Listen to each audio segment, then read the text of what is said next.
नमस्कार. माझं नाव प्रमोद झिंजाडे. एका गावामध्ये एक शिक्षक नोकरीला होते. ते गाव मोठं शहरही नव्हतं आणि ग्रामीण भागामधलं छोटं गावही नव्हतं. शहरी गाव होतं. त्या शिक्षकाचा स्वभाव असा होता की आपल्याला जे सरकारकडून मिळणारा पगार आहे आणि आपल्यावर दिलेली जबाबदारी आपण प्रामाणिकपणे पार पाडली पाहिजे, म्हणून शाळेतल्या विद्यार्थ्याला ते अगदी पुरेपूर त्यांच्या नॉलेजचा फायदा करून देत होते. मनापासून ते शिकवत होते. त्याच्यामुळं सगळे विद्यार्थी त्याच्यावर खुश होते.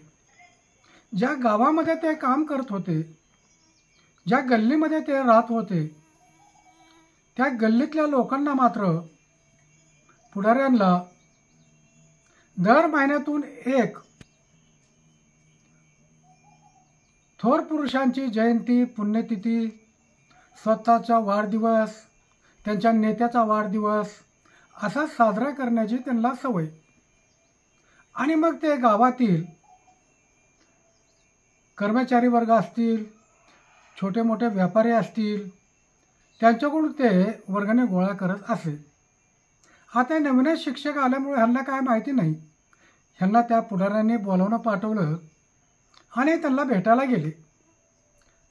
त्यानंतर त्यांनी सांगितलं की अशा अशा पद्धतीचं आम्ही दरवर्षी शिवाजी महाराज, डॉक्टर बाबासाहेब आंबेडकर, शाहू महाराज, सावित्रीबाई फुले, महात्मा फुले, त्याच्यानंतर वेगवेगळ्या नेत्यांचे जयंती, पुण्यतिथी अशा पद्धतीचं आम्ही साजरा करतो. आणि त्याच्यातून आम्ही जे काम करतो त्याच्यातून कार्यकर्ते आम्ही घडवतो. आणि ते कार्यकर्ते इतके धाडशी होतात की ते पुढं ग्रामपंचायत, नगरसेवक, आमदार, खासदारमध्ये ते प्रतिनिधित्व करतात. तेव्हा तुम्ही आम्हाला दर महिन्याला 500 रुपये कार्यक्रमाला द्या. हे ऐकून त्या गुरुजीचं टाळकं फिरलं. त्यांनी सांगितलं की ह्याचा फायदा काय आहे? तुम्ही जे म्हणतात की कार्यकर्ते किंवा राजकीय लोक आम्ही घडवतो, ह्याच्यातून गुंडगिरी निर्माण होती. रस्त्यावर वाहनं अडवणे, पैसे मागणे, त्याला नाही पावती आणि नाही कुठला पुरावा. बरं, तुम्ही अशा पद्धतीने काम करणारे तुमचं काय मंडळ आहे का? हो आहे ना, माझ्याच नावाचं मित्रमंडळ आहे, अमुक अमुक फलाण्याचा विचारमंच आहे, त्यांच्या माध्यमातून आपण हा कार्यक्रम करतो. त्या दिवशी हार आणणं, फुलं आणणं, कार्यकर्त्याला जीव घालणं, बाया नाचवणं, दहीहंडीसारखा कार्यक्रम करणे, गणपती उत्सव म्हणजे साजरे करणे 10 दिवस, दसऱ्यामध्ये नवरात्र, अशा अनेक प्रकारचे आम्ही कार्यक्रम राबवतो. तर त्यांनी सांगितलं की जोपर्यंत तुम्ही धर्मदाय आयुक्ताकडे तुमच्या या मंडळाची नोंदणी होत नाही आणि ज्यांच्याकडून तुम्ही देणगी घेता त्यांना पावती देत नाहीत आणि तुम्हाला मिळालेल्या देणगीचं ऑडिट होत नाही, तोपर्यंत हे बेकायदेशीर आहे. म्हणून मी तुम्हाला काही मदत देऊ शकत नाही, सॉरी. म्हणून ते गुरुजी उठून गेले. हे का अगदी रोखठोक, अगदी स्पष्टपणे बोलणारा माणूस भेटल्यानंतर पायाच्या मस्तकाला गेली पुढऱ्यांची. अरे, कोण आहे हा मास्तर? कुठल्या गावचा आहे? कधीपासून आला आहे? चौकशी सुरू केली आणि नंतर त्याला एक 10-12 दिवसातच तो ज्या घरामध्ये राहत होता त्याच्या घर मालकाला सांगून तिथून त्याला खोली खाली करायला सांगितली. त्याला वाटलं काय नसेल, अडचण असेल त्यांनी खोली खाली त्याचा हिशोब पूर्ण केला. दुसऱ्या एका ठिकाणी खोली घेतली, तिथंही पुन्हा त्यांना तोच अनुभव आला, खोली खाली करा. अशा पद्धतीच्या दहशतला त्याच्याबरोबर पुन्हा त्यांची मोटरसायकल अडव, दारू पिऊन त्यांच्या घरासमोरून गोंधळ घाल, त्याच्या बायकोकडे बघून विचित्र हावभाव करणे, ह्या सगळ्या प्रकारला ते शिक्षक वैतागले. मग ते गेले गट शिक्षण अधिकाऱ्याकडे. साहेब म्हणले मला ते गाव नको, दुसरं गाव द्या. नाही, ते गाव तर खूप चांगलं आहे, तुम्ही ज्यांचं नाव घेतलं आहे ना ते आमदारांचे पाहुणे आहेत, पालकमंत्र्याचे जवळचे आहेत, मी त्यांच्याबद्दल काहीच करू शकत नाही. आणि तुम्ही पोलीस स्टेशनला कंप्लेंट केली तरी काय होणार नाही. त्यांना वाटलं की आता इथं काय होत नाही, म्हणून त्यांनी शिक्षण अधिकाऱ्याकडे जिल्हा शिक्षण अधिकाऱ्याकडे धाव घेतली. त्यांना सर्व इतिहास सांगितला की मला गाव बदलून द्या. तर ते म्हटलं की ठीक आहे. त्यांनी खाली फोन लावला अधिकाऱ्यांना तालुक्याच्या. त्यांनी सांगितलं की नाही हो, त्या शिक्षकाबद्दलच आमच्याकडे तक्रारी आलेल्या आहेत, ते शिकवत नाहीत, कधी कधी गांजा पेतेत, असे खोटे आरोप केले. त्यांना हे सगळं ऐकून खूप वाईट वाटलं. मग त्यांनी डायरेक्ट जिल्हा परिषदचे मुख्य कार्यकारी अधिकारी, एक नवीनच IAS अधिकारी आले होते आणि त्यांना ते भेटून त्यांनी सर्व इतिहास सांगितला.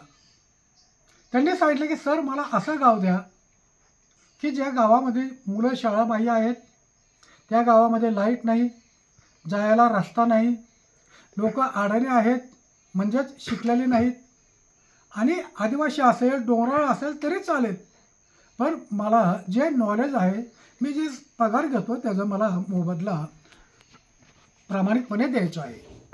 आणि हे ऐकून ताबडतोब त्या मुख्य कार्यकारी अधिकारी म्हणजे COने त्याची एका डोंगराळ भागामध्ये आडवळणी गावामध्ये बदली केली. नवरा बायको त्या गावामध्ये गेले. एक सुंदर असं एक छपऱ्याचं घर त्यांना राहायला दिलं. पहिल्या दिवशी शाळेत गेले. सारा कचरा, शेळ्या, मेंढ्या, कोंबड्याची घाण फरड्यात. त्यांनी शाळा खोलली, सगळी साफसफाई केली. जे 2 शिक्षक होते ते कधीतरी येत होते, कधीतरी येत नव्हते. 15 ऑगस्ट आणि 26 जानेवारीला मात्र हजर. गावकरी बी अडाणी, आदिवासी भाग. आणि हे सगळं झाल्यानंतर त्यांनी प्रथम शाळा साफसफाई केली. गावात लाईट नव्हती, त्याच्यामुळं संध्याकाळी बी काही वर्ग चालवता येत नव्हता. आता काय करायचं, दिवसात तर मुलं येत नाहीत. मुलांच्या प्रत्येकाच्या घरी जाऊन त्यांनी आईबापाशी चर्चा केली.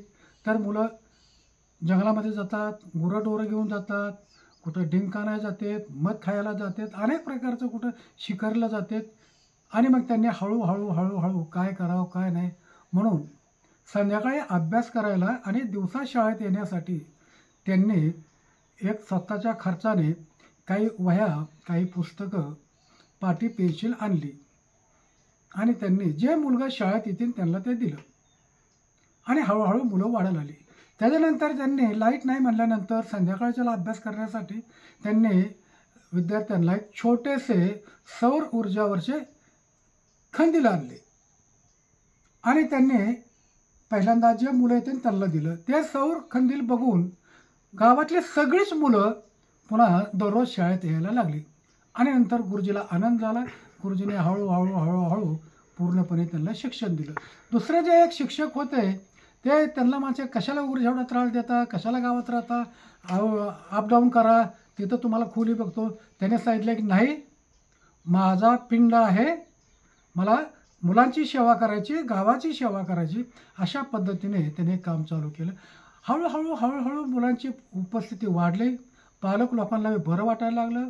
मुलांची प्रगती पाहून आजूबाजूच्या पाड्यावरची ह्याची त्याची मुलं वर्गात यायला लागली. आणि पुन्हा मग तो दुसरा शिक्षक होता, तो काम करत नाही म्हटल्यानंतर त्याने त्या शिक्षकाच्या ऐवजी दुसरा शिक्षक द्या म्हणून विनंती केली. त्यांची विनंती मान्य केली आणि नंतर COने त्यांना एक चांगला शिक्षक दिला. तोही गावात राहू लागला. दोन्ही शिक्षकांनी एकदम चांगली शाळा सुरू केली. गावात रस्ता नव्हता, मग त्या रस्त्यासाठी त्यांनी श्रमदान केलं. वडा होता छोटे, मुलांना इकडून तिकडं जायला वेळ नव्हता. त्याने गावकरच्या श्रमदानातून लाकडाचा पूल केला आणि तिथून मुलं येऊ जाऊ लागले. गावात पिण्याची व्यवस्था नव्हती. त्यांनी गावकऱ्याच्या लोकांच्या सह्याचा अर्ज केला, तो COला पाठवला. त्या शाळेच्या जवळ एक हातपंप झाला, शौचालय बांधलं गेलं. हळूहळू त्या पुन्हा गावातल्या लोकांनी वर्गणी गोळा केली आणि रंगरंगोटी शाळेला केली. शिक्षकाने हे काही दोघांनी मदत करून त्या ठिकाणी शाळा सुधारण्यास सुरुवात केली. नंतर गावातली प्रगती बघून गावातल्या एका दुसरीकडे नोकरीला असणाऱ्या माणसांनी 2 कॅम्प्युटर दिले. मुलांना कॅम्प्युटर शिकवायला लागलेत आणि मुलांच्यामध्ये एक वातावरण छान झालं. तो आदिवासी भाग असल्यामुळं मुलं एक प्रकारचं बालकामगार म्हणून काम करत होते. लहान वयामध्ये लग्न होत होते. बालविवाह होत होते, काही ठिकाणी मुलावर अत्याचार होते, मुलीवर अत्याचार होते. ह्या सगळ्या गोष्टी बघितल्यानंतर त्यांनी गावकऱ्यांची मीटिंग घेतली आणि जो सरपंच होता त्या सरपंचाला बरोबर घेतलं. सरपंच बी अडाणीच असल्यामुळे त्यांना बी काही तेवढं नॉलेज नव्हतं. आणि मग असं करत करत त्यांनी ह्या प्रथा हळूहळू हळूहळू कमी केल्या. त्यांना अशीच एक बातमी समजली होती की बाबा एक CSR फंड आहे, त्यांची एक संस्था आहे, ते विद्यार्थ्यांना वह्या पुस्तकं बॅग काही बेंच वगैरे देतात. त्या शिक्षकाने त्यांच्याशी संपर्क साधला, त्या लोकांनी व्हिजिट केली आणि संपूर्ण शाळेला चकचकाट सगळं साहित्य मिळालं. आणि हा म्हणतात त्या शाळेचं नाव चौकडे झालं. आता मुलं परीक्षा देऊ लागले, पास होऊ लागले, त्यांचं नाव पार जिल्ह्यात व्हायला लागलं. हळूहळू हळू असं हे काम करत असताना त्यातले पुन्हा 50% लोक हे मायग्रेशन होत होते. गावात रोजगार नाही म्हणून ते ऊसतोडीवर किंवा इतर ठिकाणी गुजरातमध्ये कापसाच्या गिरणीमध्ये जात होते. हे परिस्थिती बदलण्यासाठी गुरुजीने पुन्हा एकदा शाळाबाह्य मुलांचा एक सर्वे केला आणि त्यांची यादी त्यांनी शिक्षण विभागाला पाठवली आणि त्यांना टेम्परवारी 6 महिन्याचं एक हॉस्टेलसाठी एक रक्कम मंजूर झाली. त्या शिक्षकाने, त्या दोन्ही शिक्षकाने आणि त्या गावातल्या शालेय समितीने ते व्यवस्थितपणे वसतिगृह चालवलं. आणि हे सगळं बघत असताना मुलं शाळेत राहायला लागली, मुली मात्र आजी आजोबाकडे राहायला लागली. अशा पद्धतीचं एक प्रकारचं शाळा सुरू झाली. पुढं नरेगाच्या बद्दलची माहिती मिळाली. त्यांनी कृषी खात्याच्या अधिकाऱ्यांना बोलवलं, गावकऱ्यांची मीटिंग घेतली आणि संपूर्ण योजनेची माहिती त्यांना दिली. हळूहळू हळूहळू नरेगाचा फंड आला आणि गाव एक प्रकारचं विकासाच्या दृष्टीने सुरू झालं. हे सगळे पेपरला बातमी यायला लागली, TV ला बातमी यायला लागली. आणि आता गुरुजीला एक मोठा पुरस्कार मिळणार होता आणि त्यांची बातमी TV वर येण्यासाठी काही मुलाखत घेण्यासाठी लोक आले. आणि त्यांनी मुलाखत देताना असं सांगितलं की फलाण्या गावामध्ये मला खरं प्रामाणिकपणे काम करायचं होतं, परंतु त्या ठिकाणच्या परिस्थितीने मला ते गाव सोडून ह्या दूरचं गाव मला घेणं भाग पडलं आणि म्हणून मी हे श्रेय ज्यांनी मला त्रास दिला त्यांना देतो. ही बातमी त्यांच्यापर्यंत गेली. आपली आबरू जाते म्हणून त्यांना खूप राग आला आणि त्यांनी राजकीय वजन वापरून त्यांना त्रास देण्यासाठी पुन्हा त्या गावामध्ये सुरुवात केली. प्रत्येक गावात 2-3 राजकीय पक्ष असतात आणि अशा पद्धतीने एक प्रकारचा पैसा देणं, दारू पाजणं, अदमदाटी करणं हे प्रकार त्या गावामध्ये सुरू झाले. गावकरीसुद्धा गरीब असल्यामुळे दहशतीला घाबरत होते.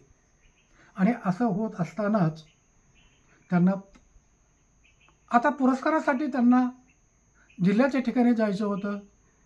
जिल्ह्याचा पुरस्कार मिळाल्यानंतर त्यांना राज्याचा पुरस्कार मिळणार होता आणि त्यानंतर पुन्हा भारत सरकारचा पुरस्कार मिळणार होता.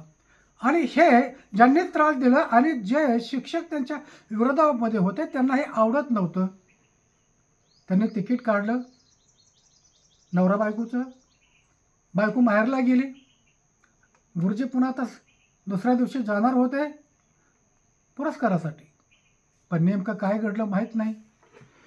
रात्री 2-2:30 वाजता त्यांच्या झोपडीला टक टक टक टक आवाज दिला आणि 2 लोकांनी तोंडाला पांढरं बांधून त्या शिक्षकाची एक हत्या केली आणि जवळच्याच एका झाडाला दोरीने फाशी घेतली असं दर्शवलं. सकाळ झाली. गुरुजींनी फाशी घेतली. काय घेतली, कशामुळे घेतली, कुणाला काय कळालं नाही. परंतु त्या ज्यांनी त्रास दिला त्यांनी असं उठवलं की गुरुजीची बायकोवर गुरुजी संशय घेत होता आणि त्या टेन्शनमुळं त्या गुरुजीने आत्महत्या केली. अशा पद्धतीचा एक रिपोर्ट झाला. आणि हे पाहता संपूर्ण गाव ढसाढसा रडलं. आणि ही घटना घडल्यानंतर हा शिक्षक नसून एक देव माणूस होता आणि या देव माणसाने मंदिरापेक्षा शाळा हे माझं मंदिर आहे, माझे विद्यार्थी हे माझे त्यातले देव आहेत आणि गावकरी हे माझे भक्त आहेत, भाविक आहेत, पुजारी आहेत. दरवर्षी हे सगळं एक दुःखदायक घटना आज प्रत्येक घरामध्ये त्या शिक्षकाचा फोटो आहे आणि दरवर्षी लोक वर्गणी गोळा करून त्या पुण्यतिथी दिवशी शाळेला देणगी देतात आणि शाळेचं स्वप्न, गुरुजीचं स्वप्न पूर्ण करतात. अशा पद्धतीची ही एक प्रेरणादायी एक बोधकथा मी तुम्हाला सांगितली आहे. धन्यवाद.